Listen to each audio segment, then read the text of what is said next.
విశాఖ కేజీహెచ్లో విద్యుత్ పునరుద్ధరణ పనులు యుద్ధ ప్రాతిపదికన చేపట్టారు అధికారులు. అర్ధరాత్రి 12:30 గంటలకు అన్ని వార్డులకు విద్యుత్ సరఫరా జరిగింది. దీంతో కేజీహెచ్లో యథావిధిగా వైద్య సేవలు కొనసాగుతున్నాయి.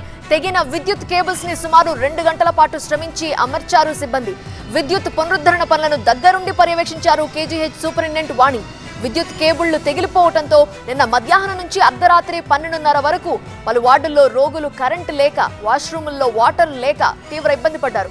అయితే ఎమర్జెన్సీ సేవలకి మాత్రం ఎటువంటి అంతరాయం కలగలేదని చెప్పారు కేజీహెచ్ సూపరింటెండెంట్ వాణి. దగ్గర కూడా 5 పెద్ద కెపాసిటీ జనరేటర్లు ఉన్నాయి. అవన్నీ ఎలా అంటే ఐసీయూలకి, ఆపరేషన్ థియేటర్కి అక్కడ పని ఆగకూడదు కాబట్టి సో అక్కడికి కనెక్ట్ అయి ఉంటాయి. బ్లడ్ బ్యాంక్కి అట్లా. సో అవి మామూలుగానే నడుస్తున్నాయి. ఎందుకంటే వాటి జనరేటర్ బ్యాకప్ ఉంది.